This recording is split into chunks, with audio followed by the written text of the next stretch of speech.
Hi, this is Sam Haft. You're listening to Nerd Network News.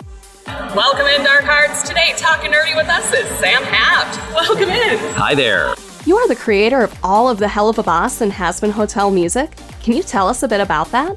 Yes, so I met Vivienne at my friend Yoav's housewarming party, and he introduced me to her. He said, hey, this is my friend Sam.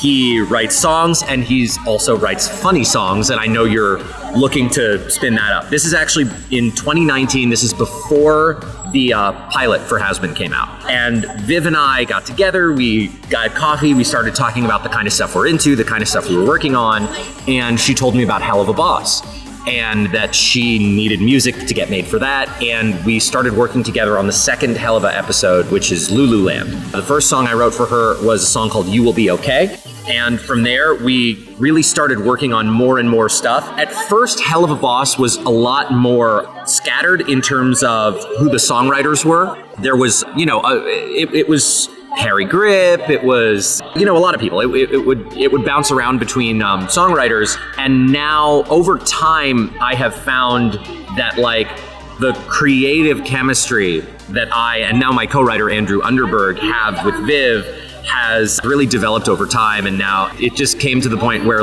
we were doing more and more and more and more and more, and now most of the stuff on Helluva, and now of course everything on Hazbin.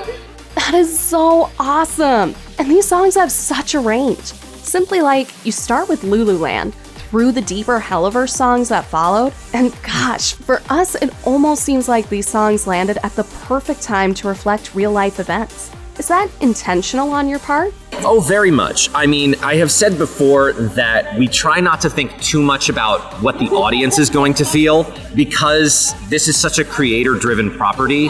The first thing that we're always thinking about is how is Viv going to receive this? We think of songs as having an audience of one, the one being her. And then from there, the question is how it really is all about not how we want the audience to feel, but how she wants the audience to feel and how we can facilitate that.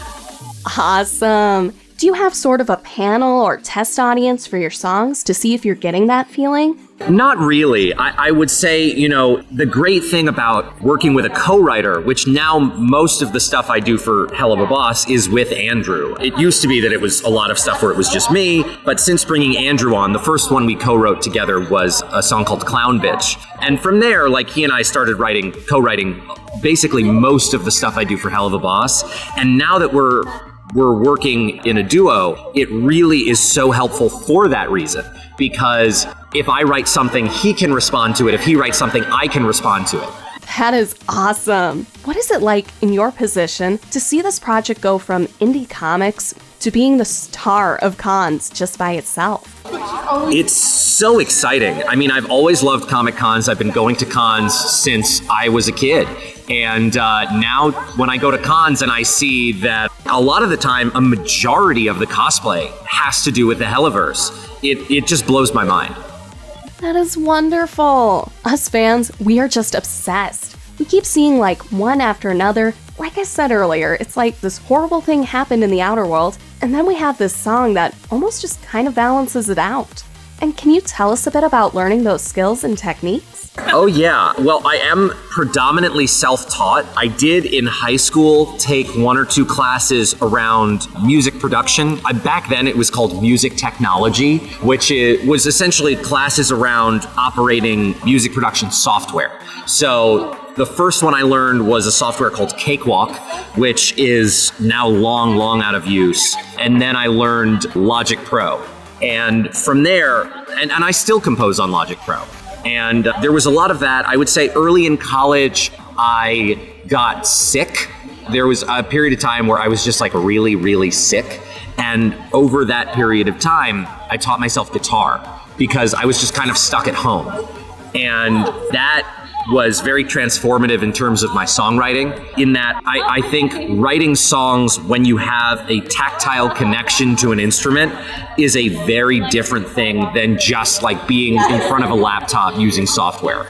Of all of the songs you've written, what's one that you thought, this is gonna hit it out of the park, but maybe didn't? And one that just surprised you, I wasn't trying to hit it out of the park, but it did. Oh yeah. Well, in terms of ones that like really blew up that I was kind of shocked did more than anything is the one that comes to mind, because part of it is, season 1 has 16 songs, and More Than Anything was one of the first songs we wrote. So by the time we were done with the season, we were so far removed from that writing process that we were like, yeah, that song's pretty good. But like, there was no thought of like, oh, that's going to be one of the big ones. And so when the season came out, there's that reminder that like, it wasn't new for us, but it was new to all the people watching the show. And so, I think I kind of took for granted that I had the longest relationship with More Than Anything, so it almost became old to me, but it wasn't old to anyone else watching the show. And in terms of a song that I thought would like really explode, I mean, there hasn't really been any song that has done poorly, I guess. I did think that Ready for This was going to be one of the biggest songs of the album, and it's somewhere in the middle of the pack. But that is one of the songs that when I listen to it, I'm like, oh man, this is such a jam. We listened to it on the way to con, actually.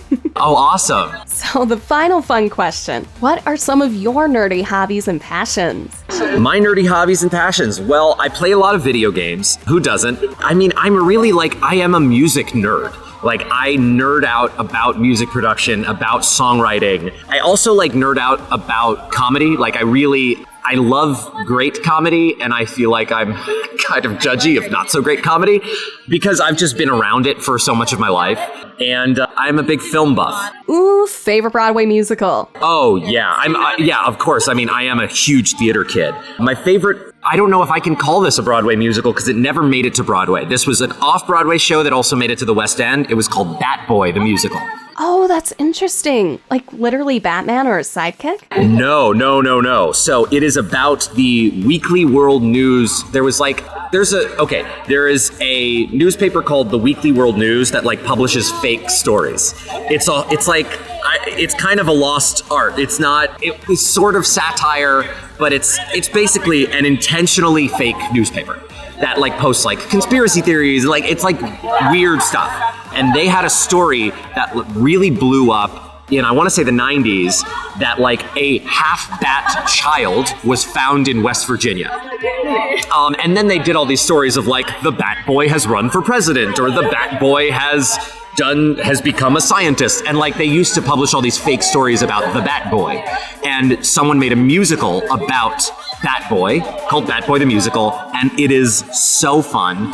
It is like Hazbin, a musical that is like really silly and like just over the top ridiculous, but also does have a very sincere core. And it was written by a guy named Lawrence O'Keefe and a guy named Keith Farley, who, if you're a big fan of voice actors, Keith Farley is a well-known voice actor who also wrote this show.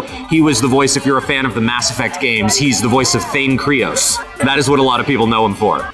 Okay, Dark Hearts, we've got a new Broadway musical to check out. Sorry, off-Broadway musical to check out. Yeah. Yes, Bat Boy the Musical. I recommend the off-Broadway cast recording. And I've got one question for you. You're a gamer, PC or console? I'm a console guy. In fact, I'm a handheld console guy.